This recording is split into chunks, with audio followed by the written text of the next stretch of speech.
ጤና ይስጥልን። ይህ አይቤክስ ኒውስ ነው። የአይቤክስ ኒውስ የዕለቱ ዜናዎች አሁን ትሰማላችሁ። ዋና ዋና ጉዳዮች ከጎንደር ባህር ዳር ሲጓዙ የነበሩ ከባድ መኪኖች በታጣቂዎች ሲቃጠሉ አንድ አሽከርካሪ መገደሉ ተሰምቷል። ከውጭ አሜሪካ ለዩክሬን የምታደርገውን የጦር መሳሪያ ድጋፍ አቋረጠች። ፕሬዝዳንት ዜሌንስኪ ከፕሬዝዳንት ትራምፕ ጋር የነበራቸው ውይይት የሚጸጽት ነው ሲሉ ተናገሩ። አሜሪካዊቷ ወጣት ማንበብና መጻፍ ሳልችል ከ12ኛ ክፍል ብቁ ነሽ ብሎ አስመርቆኛል በሚል ትምህርት ቤቷን ከሰሰች። እንዲሁም በ5 የኢትዮጵያ ንግድ ባንኮች ውስጥ የሚኖረውን የውጭ ምንዛሪ ተመን ዋጋም እንነግራችኋለን። አብራችሁን ሆኖ ከጎንደር ወደ ባህር ዳር ሲጓዙ የነበሩ ከባድ መኪኖች በታጣቂዎች ሲቃጠሉ አንድ አሽከርካሪ መገደሉ ተሰምቷል። በአማራ ክልል ባሳለፍነው ሳምንት አርብ የካቲት 21 ቀን 2017 ዓ.ም ከጎንደር ወደ ባህር ዳር መስመር ወደ ውጭ የሚላክ ሰሊጥ ጭነው በመጓዝ ላይ በነበሩበት ወቅት ጣራ ገዳም በተባለ ቦታ ታጣቂዎች ተኩስ ከፍተው አንድ አሽከርካሪ መገደሉን፣ አንድ መቁሰሉን እና ሌሎች 10 አሽከርካሪዎች መታገታቸውን ጉዳዩን በቅርብ የሚያውቁና ለደህንነታቸው ስለሚሰጉ ስማቸው እንዲጠቀስ ያልፈለጉ ግለሰብ ለአሜሪካ ድምፅ ተናግረዋል።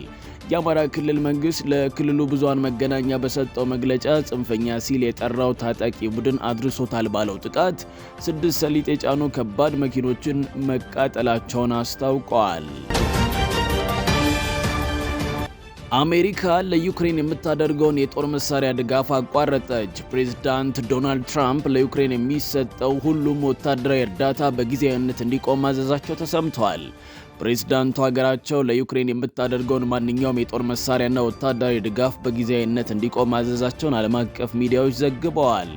ትራምፕ እና የዩክሬን አቻቸው ዜሌንስኪ በዋይት ሃውስ ካደረጉት የጦፈ ውይይት በኋላ በሀገራቱ መካከል የተፈጠረው ውጥረት ተከትሎ ውሳኔው ሊተላለፍ መቻሉ ተገልጿል። ዜሌንስኪ ለሰላም ያላቸውን መልካም ቁርጠኝነት እስካላሳዩ ድረስ እርዳታው ተቋርጦ እንደሚቆይ ማንነታቸው ያልተገለጸ የአሜሪካ የመከላከያ ዲፓርትመንት ከፍተኛ ባለስልጣን ተናግረዋል። ወደ ዩክሬን በመጓጓዝ ላይ የሚገኙ ብሎም በፖላንድ መሸጋገሪያ ቦታዎች ላይ ተከማችተው የሚገኙ የጦር መሳሪያዎች በሙሉ ወደ ዩክሬን እንዳይገቡ ታግደዋል። አሜሪካ ከ3 ዓመት በፊት በተጀመረው የዩክሬንና ሩሲያ ጦርነት የዩክሬን ዋና የጦር መሳሪያ አቅራቢ የነበረች ሲሆን በርካታ መሳሪያዎችን ድጋፍ ስታደርግም ቆይታለች። ፕሬዝዳንት ዜሌንስኪ ከፕሬዝዳንት ትራምፕ ጋር የነበራቸውን ውይይት የሚጸጽት ሲሉ ተናገሩ። የዩክሬኑ ፕሬዝዳንት ዜሌንስኪ በኤክስ ገጻቸው ባጋሩት መልእክት ዩክሬን ለሰላም ያላትን ቁርጠኝነት ማረጋገጥ እፈልጋለሁ ብለዋል። ሀገራቸው ዘላቂ ሰላምን ለማምጣት በተቻለ ፍጥነት ወደ ድርድር ጠረጴዛ ለመምጣት ዝግጁ መሆኗንም ነው የገለጹት። ከፕሬዝዳንት ትራምፕ ጋር የነበራቸውን ውይይት የሚጸጽት ሲሉ የገለጹት ፕሬዝዳንት ዜሌንስኪ ከዩክሬናውያን የበለጠ ሰላም የሚፈልግ የለምና እኔና ቡድኔ ዘላቂ ሰላም ለማግኘት በፕሬዝዳንት ትራምፕ ጠንካራ አመራር ስር ለመስራት ዝግጁ ነን ብለዋል። ለዚህም ሲባል ሀገራቸው በማዕድናት ላይ ስምምነት ለመፈረም ዝግጁ መሆኗንም አያይዘው ገልጸዋል። ባሳለፍነው ሳምንት ከአሜሪካው ፕሬዝዳንት ዶናልድ ትራምፕ ጋር ያደረጉት ውይይት በሚፈለገው መንገድ አልሄደም ካሉ በኋላ ድርጊቱንም የሚጸጽት ሲሉ ገልጸውታል። አሜሪካዊቷ ወጣት ማንበብና መጻፍ ሳልችል ከ12ኛ ክፍል ብቁ ነሽ ብሎ አስመርቆኛል በሚል ትምህርት ቤቷን ከሰሰች። የ19 ዓመቷ ወጣት በመሰረቱ ማይም እንደሆንኩኝ እየታወቀ በክብር እንድመረቅ በመፍቀዱ ያስተማራትን የህዝብ ሁለተኛ ደረጃ ትምህርት ቤት ላይ ክስ መስርታለች። ባሳለፍነው ሰኔ አሊሻ ኦርቲዝ ከሃርትፎርድ የህዝብ ሁለተኛ ደረጃ ትምህርት ቤት በክብር ተመርቃ የኮሌጅ ስኮላርሺፕ አግኝታለች። አሁን ላይ ቀድሞ ትምህርት ቤቷን በቸልተኝነት ያለኝን እውቀት ሳይረዳ በማስመረቁ ለስሜታዊ ጭንቀት ተዳርጌያለሁ ስትል ክስ መስርታለች። የ19 ዓመቷ ወጣት እርሳስ በእጇ መያዝ እንደማትችልና የማንበብ ችሎታዋ ከአንደኛ ክፍል ተማሪ ጋር እኩል እንደሆነ በመግለጽ የህዝብ ትምህርት ተቋሙን ትምህርቷን ችላ በማለቱ እንደሆነ የክስ ዝርዝሩ ያሳያል። በፖርቶሪኮ የተወለደችው አሊሻ ገና በለጋ ዕድሜዋ የመማር ችግር እንዳለባት አሳይታለች። በ5 ዓመቷ ወደ አሜሪካ ከሄደች በኋላ ትምህርቷን ቀጠለች። ትምህርት ቤቷን እና በጉዳዩ ላይ የተሾመው ልዩ አስተማሪ ለምረቃ 1 ወር ሲቀረኝ እንኳን ብዙም እርዳታ እንዳልሰጧት ትናገራለች። አሊሻ ኦርቲዝ ማንበብና መጻፍ ሳትችል እንዴት የሁለተኛ ደረጃ ትምህርቷን በክብር ልትመረቅ ቻለች የሚለው ግን አነጋጋሪ ሆኗል። በዚህም ሳያበቃ የዩኒቨርሲቲውን ስኮላርሺፕ አግኝታለች። የስማርት ስልክ አፕሊኬሽኖችን ተጠቅማ ጽሑፍ ወደ ንግግርና ንግግር ወደ ጽሑፍ በመተርጎም የኮሌጁን ማመልከቻ እንኳን ለመሙላትና ለመጻፍ ተጠቅማለች።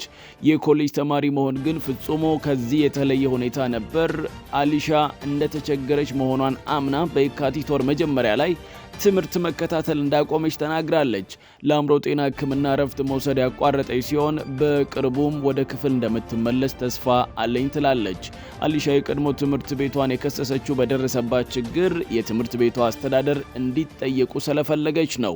እነሱ የሚያደርጉትን አያውቁም እንዲሁም ግድ የላቸውም በማለት ሌሎች ወጣቶች ትምህርታቸውን እንዳይሰረቁ ክሱ እንደሚረዳቸው ተስፋ አድርጋለች። ክቡራትና ክቡራን ዛሬ በ5 የኢትዮጵያ ንግድ ባንኮች ውስጥ የሚኖረውን የውጭ ምንዛሪ ተመን ዋጋ እንንገራችሁ። ከኢትዮጵያ ንግድ ባንክ እንጀምራለን።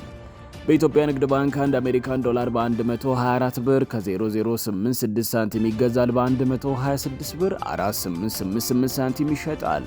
ፓውንድ በ152 ብር 3866 ሳንቲም ይገዛል። በ158 ብር 3892 ሳንቲም ይሸጣል። ዩሮ በ128 ብር 3365 ሳንቲም ይገዛል። በ130 ብር 9032 ሳንቲም ይሸጣል። አቢሲኒያ ባንክ በአቢሲኒያ ባንክ 1 አሜሪካን ዶላር በ128 ብር ከ009 ሳንቲም ይገዛል። በ130 ብር 5609 ሳንቲም ይሸጣል። ፓውንድ በ156 ብር 3609 ሳንቲም ይገዛል። በ159 ብር 4881 ሳንቲም ይሸጣል። ዩሮ በ136 ብር 1868 ሳንቲም ይገዛል። በ138 ብር 9105 ሳንቲም ይሸጣል። ዳሽን ባንክ በዳሽን ባንክ 1 አሜሪካን ዶላር በ128 ብር 1011 ሳንቲም ይገዛል። በ130 ብር 6631 ሳንቲም ይሸጣል። ፓውንድ በ157 ብር 4839 ሳንቲም ይገዛል። በ160 ብር 6336 ሳንቲም ይሸጣል። ዩሮ በ137 ብር 0682 ሳንቲም ይገዛል። በ139 ብር 8095 ሳንቲም ይሸጣል።